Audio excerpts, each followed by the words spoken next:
that has penetrated this entire sphere. What did you mean by that, first of all? What I meant by that is like we're having an ideology of ragged individualism as youth.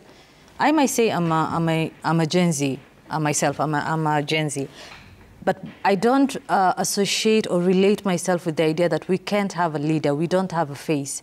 I mean, nations are not run like that. Politics is not played like that. And Trevor, during the election, we've been on TVs, we've been doing a lot of civil work and like educating the youth. I myself went up to Jivanji and talking to youth. You know what, let's come out and register ourselves as voters. And it's really funny that now all of a sudden the Gen Z are blaming everyone except themselves. It is a crazy position where you're like, you know what, tutachukua IDs are our parents, you're not going to vote that day. Where were you when they were voting on 2022? Not that you are not of age. Gen Z starts from 27 to 12 years. So from 27 to about 2022, where were you when we were electing President Ruto in the cabinet, in the presidency? Okay. You know, if there is a mess going on in this country, it is a mess that has started before William Ruto. It is a mess that has been created since independence. And he mentioned about accelerating the problem. It is going to be there because now this is someone who needs to make radical changes. And even at a personal level, when you're making radical changes to yourself, you feel the pinch. If you used to take a lot of sodas today and you suddenly decide, you know what, I'm not taking sodas anymore, there are days you're going to feel like, okay, I need to take a soda, I'm really thirsty. Yeah. You get? That is what we're feeling. Okay. And just to echo his point, the president has to, you know, he has a thin line between the people's concerns and his political ambitions.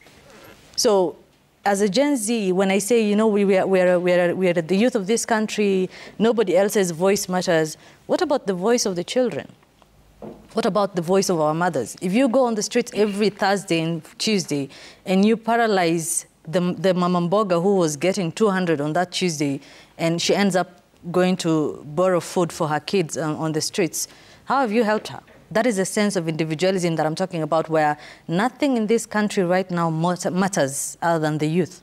So what would you suggest then for your fellow Gen Zs? What I would suggest is be clear about what you want. Trevor, if today you go into the kitchen and, you know, if you want something, you go to the kitchen. If you want your food done well and you have really great ways of doing it. In this case, the kitchen is politics. As a young person, you cannot afford to stay out of politics. Okay. We've been saying that. The other thing is, if today your ugali or your rice is not made according to how you want, who do you shout at? The waiter or the chef?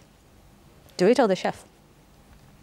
Yeah, I mean, interesting. There hasn't been a single... I've been seeing the online activism. I've been seeing, you know, people shouting and saying, Ruto must go. Where? Who have you put as a replacement? You get... You said the entire cabinet should go. He came on and said, okay, there is a problem. I see the problem. I'm willing to listen. Even though the way you're going about me trying to listen to you is I don't associate or I don't relate to how you want me to listen to you, I am willing to be the calm one and listen. Give me your options. Gen Z have not released a single name to be considered for this cabinet secretary.